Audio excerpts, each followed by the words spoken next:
I've told myself a lot of stories about who I am. Most of them are lies. The one I'm going to tell you now is about the time I built a financial pyramid scheme and somehow convinced myself I wasn't the bad guy. That the people who lost everything deserved it. That I was just giving them what they asked for. I'm not proud of it. I'm not looking for sympathy either. This is one of those memories that surfaces late at night, when I'm half asleep and my brain decides I don't get to rest. At the time, I was broke. Not Brahmin and cheap beer. Broke. I mean eviction notices, maxed out credit cards, dodging calls from unknown numbers broke. I had a degree that didn't pay for itself, a resume that looked better than my actual skills, and a growing resentment toward a world that, in my mind, kept promising success and delivering disappointment. I also had something dangerous.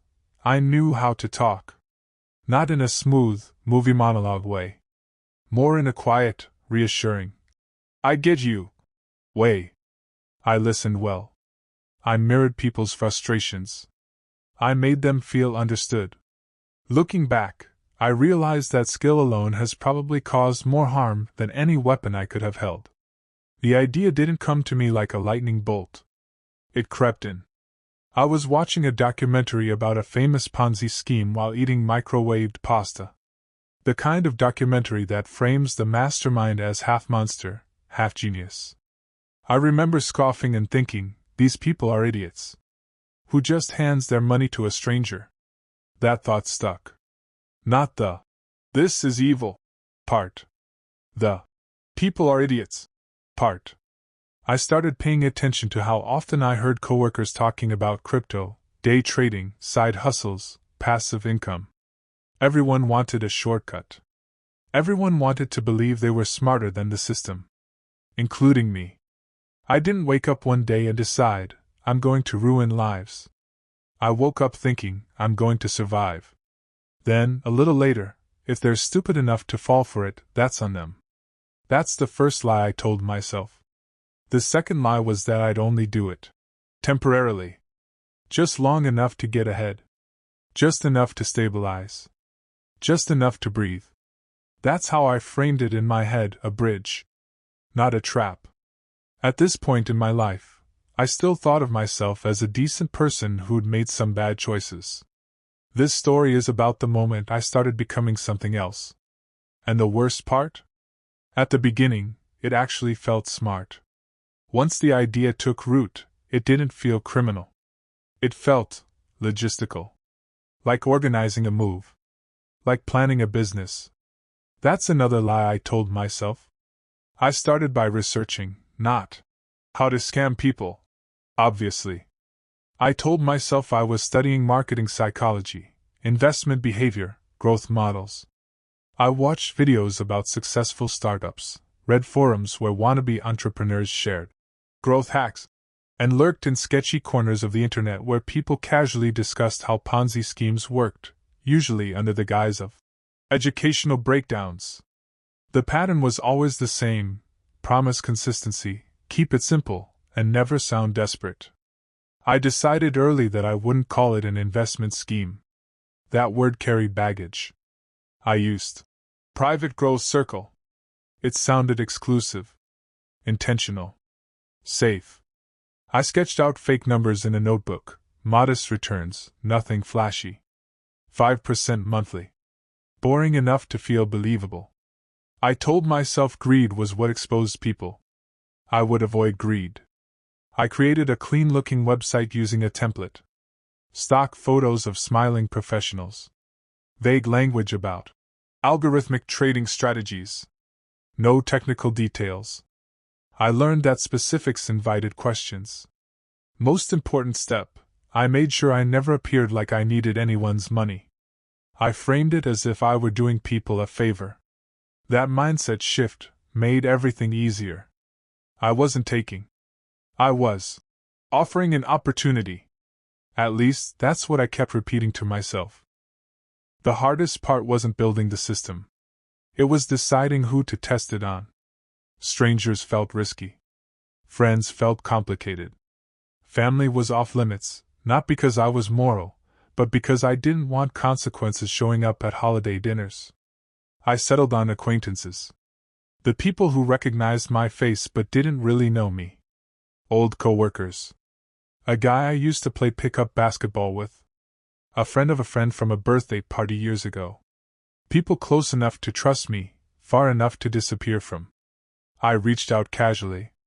No pitch at first. "Hey man, how've you been? Long time. Still in marketing?" I let conversations breathe for days before mentioning anything money-related. Then I'd casually drop something like, "I've been working on a small private project. Nothing huge, but it's been giving steady returns." If they asked questions, I downplayed it. "Not really taking many people." That line worked disturbingly well. Scarcity creates hunger. The first person who asked to join wasn't someone I expected. It was Mark, a quiet guy from my old office. Recently married. Saving for a house. When he said, "Could I put in, like, $2,000? My stomach flipped. $2,000. Real money. I almost backed out. Almost. Instead, I sent him my website link and payment instructions. I told myself, he's choosing this. That was line number 3. And it worked out. I remember staring at my phone like it might explode. Mark sent a screenshot of the transfer confirmation. $2,000. Cleared. For a solid minute, I didn't feel excited. I felt nauseous. Not because I just crossed the moral line, but because the abstract idea had suddenly become real. There was now a person who had entrusted me with his money under false pretenses. I paced my apartment, refreshing my bank app like an idiot. When the balance updated, something in my chest loosened. Relief hit first. Not joy. Not triumph. Relief. I paid my overdue internet bill. Then my phone bill. Then part of my rent. Watching those red numbers disappear felt like fixing a sinking ship plank by plank. That's how I justified it. I'm not buying a sports car. I'm stabilizing. The same night, I sent Mark a simple message. "Got it. You're officially in. I'll send monthly updates." He replied with a thumbs up emoji. That tiny blue hand felt heavier than it should have. I built a fake dashboard in Google Sheets that showed his balance slowly increasing. A few days later, I sent him a screenshot showing a 5% gain. "Nice," he replied. That was it. No celebration. No questions. Just trust. That scared me more than anything. Because it proved how easy this was going to be. And once I realized that, I stopped thinking about whether I should continue. I started thinking about how fast I could grow. One investor turns into 2 faster than you'd expect. Mark told his cousin. His cousin told a coworker. I didn't ask them to recruit. Which made it feel organic. Which made it feel clean. People started approaching me instead of the other way around. That shift mattered more than I want to admit.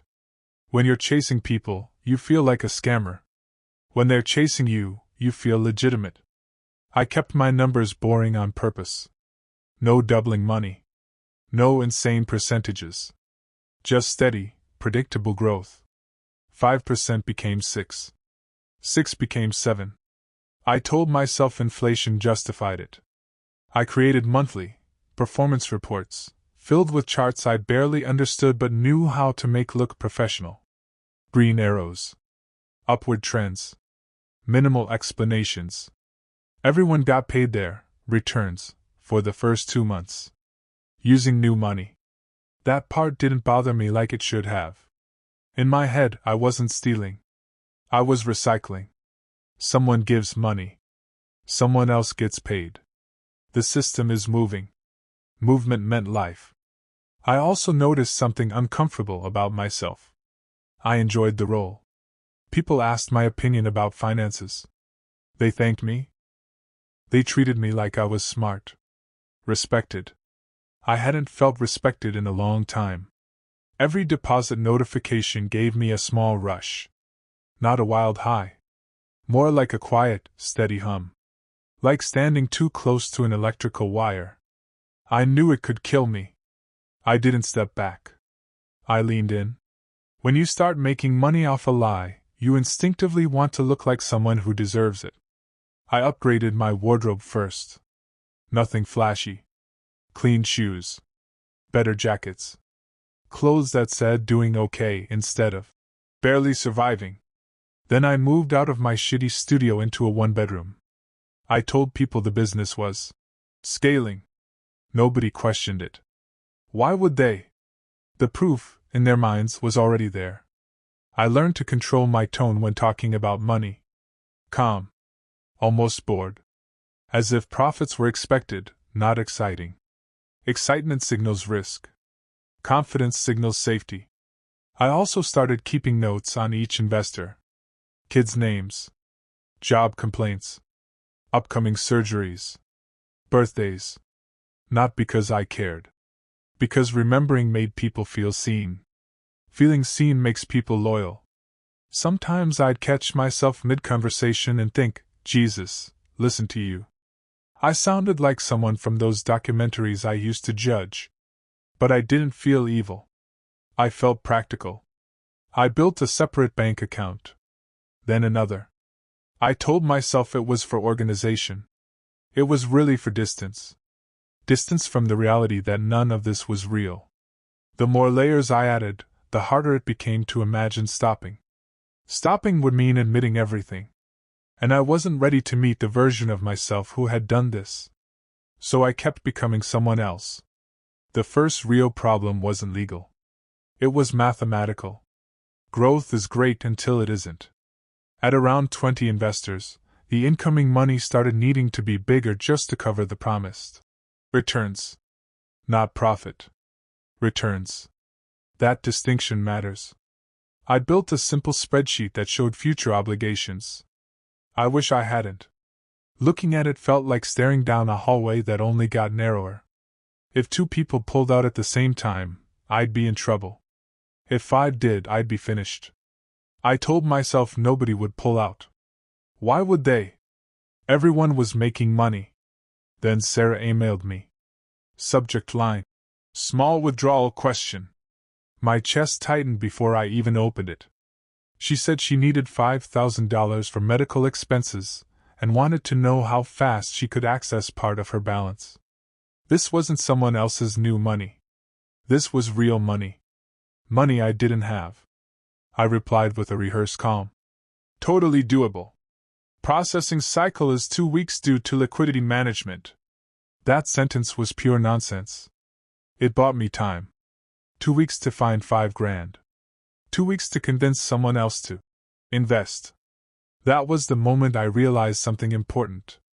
I wasn't running a side scheme anymore. I was feeding a machine. And the machine was hungry. Before Sarah's email, I could still pretend this was some temporary hustle. After it, I knew I was lying to myself. Because instead of thinking, I should shut this down, my brain went straight to, how do I cover this? That's a quiet but terrifying shift. I started actively recruiting. Nothing aggressive. Just intentional. I reached out to an old college friend who worked in sales. People trusted him. He trusted me. I dangled the idea of referral bonuses. 5% for every new person he brought in. He didn't hesitate. That should have stopped me. It didn't. Within a week, 3 new investors joined through him. Their deposits covered Sarah's withdrawal, plus a little buffer. When I sent Sarah her $5,000, she replied with, "You're a lifesaver. Seriously. Thank you?" I stared at that message for a long time. Not because I felt proud. Not because I felt guilty. Because I felt powerful. I had created a problem. Then solved it. Using people. That realization didn't make me stop. It made me feel like I understood the game. That I was capable of playing it. I also noticed something else. Lying was getting easier. Faster. Automatic. I no longer rehearsed in my head. The words just came out. That scared me. Not enough to change. but enough to recognize I was drifting further from the person I used to think I was. By the time I hit around 50 investors, I couldn't keep track of all their faces anymore. Just names, balances, obligations. It was easier that way. People stopped feeling like people. They became rows in a spreadsheet. I noticed a pattern. The ones who invested the most were often the ones who could least afford to lose it. Teachers, retail workers, people with kids, people who talked about being tired. They weren't chasing yachts. They were chasing breathing room. That detail bothered me more than anything else. So I did what I'd gotten good at. I reframed it. I told myself I wasn't forcing anyone. I wasn't lying about returns. They were receiving them. I wasn't stealing. I was facilitating. If someone put grocery money into a private investment scheme, that was a bad decision. Not my responsibility. Repeating that enough times turns it into truth. Or something close enough. At night, though, the thoughts got louder. I'd imagine what would happen if it all collapsed. The messages. The calls. The anger. The fear. Sometimes I pictured Mark's face. He'd been the first. The seed. I avoided him in person whenever I could. Not because I felt remorse. Because he reminded me that this started small. And small things aren't supposed to turn into monsters. I started drinking more. Just enough to quiet the mental noise. Just enough to sleep. I told myself I had everything under control. I absolutely did not. The first time I thought I was about to be exposed, I felt my heart physically misfire. An email came from someone I didn't recognize. Subject line: regarding your investment program. That's all it took. My hands shook so badly I almost dropped my phone. The email was from a guy named Andrew who said he worked in financial compliance and had a few questions about registration and licensing. I read it 5 times. I couldn't tell if he was legit or just a curious investor trying to sound official. Either way, it was bad. I didn't reply immediately. Silence feels safer than the wrong words. I spent the night Googling phrases like, "Do private investment clubs need registration?" and "penalties for unregistered securities." Every search result made my stomach sink. Prison wasn't an abstract concept anymore. It had weight. Walls. Time. The next morning, I replied with a carefully vague message about operating as a private peer-to-peer capital group and being consulted by legal professionals. Total lie. Andrew responded once more, asking for documentation. I never replied. I waited. Days passed. Nothing. No follow-up. No legal notice. No knock on my door. The relief was so intense it made me dizzy. Instead of taking it as a warning, I took it as proof I could slip through cracks. That I was smarter than the system. That belief would cost me later. It always does. At a certain point, numbers lose meaning. $1,000 felt the same as $20,000. They were just symbols moving across a screen. I stopped checking my personal balance as often. Not because I was rich, but because I didn't want to know how much of it was actually mine. If I didn't look too closely, I could pretend everything was fine. I justified small personal splurges. A better laptop. Weekend trips. Nice dinners. Nothing extravagant. Nothing that screamed fraud. I told myself I deserved comfort for managing something complex. Managing chaos I created. I also started telling people no.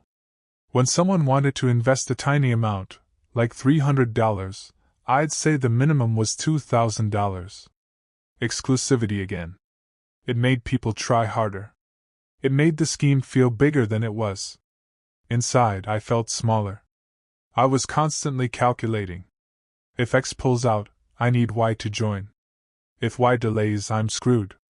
My brain never shut off. The stress didn't look dramatic. No panic attacks. No breakdowns. Just a permanent tightness in my chest. Like I was holding my breath indefinitely. The weirdest part? I couldn't imagine a future version of myself who confessed. I could imagine running. I could imagine starting over. I could imagine doubling down. But telling the truth? That didn't exist in my mental vocabulary anymore. That realization scared me more than prison. Because it meant I was changing at a core level.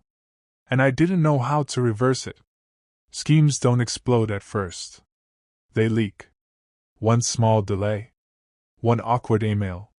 One excuse that lands a little wrong. It started when two investors asked for withdrawals in the same week. Not huge amounts. But together, more than I had liquid. I told both of them there was a processing backlog. They accepted it. Barely. Then another person asked. Then another. Suddenly, my 2-week delay became a month. I stopped sending regular performance reports. I told myself I was too busy. People noticed. Messages changed tone. Shorter. Less friendly. More direct. I woke up every morning afraid to check my phone. Which, for someone running an online operation, is a death sentence. I tried recruiting harder. But desperation has a smell. People sense it even through text. Fewer new investors joined. The machine was still hungry. But the food supply was shrinking.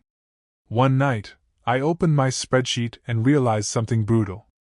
Even if nobody else withdrew, even if I somehow stabilized things, I would never be able to make everyone whole. There wasn't a finish line. There was only delay. That was the first time I allowed myself to think. This ends badly. Not might. Not could. Will. I sat on my bed in the dark for a long time. No music. No phone. Just me and the shape of what I'd built. It looked less like a business. More like a pit. And I was standing at the bottom. People assume collapse means chaos. Screaming. Threats. Police. Sometimes. But first, there's a quieter moment. A fork in the road. Run. Or stay. I considered disappearing. New email. New number. Maybe even a new city. I had enough cash to survive a few months if I lived cheap. Not enough to fix anything. But enough to escape consequences. I even started drafting a goodbye message in my head. Something vague. Family emergency. Health issues. Will update soon. I knew, realistically, I wouldn't update. What stopped me wasn't morality. It was cowardice in a different direction. If I ran, I'd spend the rest of my life waiting for a knock. Every unknown number would feel like the end. If I stayed, there was at least a chance, however small, that things would unravel slowly instead of violently. So I chose the third option. Stall. I sent a mass email about system maintenance and temporary freezes for account reconciliation. Corporate-sounding nonsense. Some people believed it. Some didn't. One guy replied with a long message about trusting me, about how he defended me to his wife. I couldn't bring myself to respond. Not because I felt guilty. Because I didn't know what lie would be big enough. That's when I realized I'd run out of believable futures. Everything ahead of me was just damage management. Not success. Not growth. Just containment. And containment always fails eventually. I knew that. I just didn't know how soon. I didn't get arrested. Not immediately. The collapse was messy, but not cinematic. People started posting in group chats. Comparing notes. Realizing their stories didn't match. Someone threatened legal action. Someone else threatened me directly. I changed my number. Then my email. Classic coward move. A couple of people showed up at my old apartment building. I wasn't there anymore. I'd moved quietly a month earlier. Instinct. Guilt didn't drive that decision. Self-preservation did. I heard later, through a mutual acquaintance, that at least one investor filed a police report. I don't know what came of it. Maybe nothing. Maybe paperwork. Maybe a case that died due to lack of resources. White-collar crime doesn't always get priority. That fact disgusts me. And benefits me. I lost most of the money within a year. Bad decisions. Living expenses. Trying to feel normal. So no, I didn't end up rich. I didn't win. I just didn't lose in a way that looked like justice. Some people lost savings. Some lost relationships. Some probably lost sleep for years. I carry their invisible weight. Not in a poetic, redemption way. More like a dull pressure.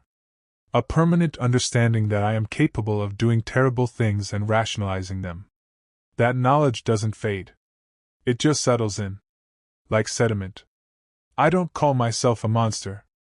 I also don't call myself a good person. Both feel dishonest. I'm someone who made a long series of selfish choices and wrapped them in intellectual packaging so I could sleep at night. That's all. If you're reading this and thinking, I'd never do something like that, I hope you're right. But I also know I used to think that. If you're desperate, if you're angry, if you feel invisible long enough, your moral lines start looking negotiable. That's the real danger. Not greed. Not evil. Just slow erosion. My advice? If you're broke, be broke honestly. If someone promises you consistent, low risk, steady returns with vague explanations, walk away. No exceptions. If you're tempted to cut a corner, just this once, pause. That's never the last time. I didn't wake up wanting to ruin lives. I woke up wanting to survive. Then I woke up wanting comfort. Then I woke up wanting control. Somewhere in between, I stopped caring who paid the price. I live with that version of myself now. He doesn't talk much. But he's always there. And I don't trust him.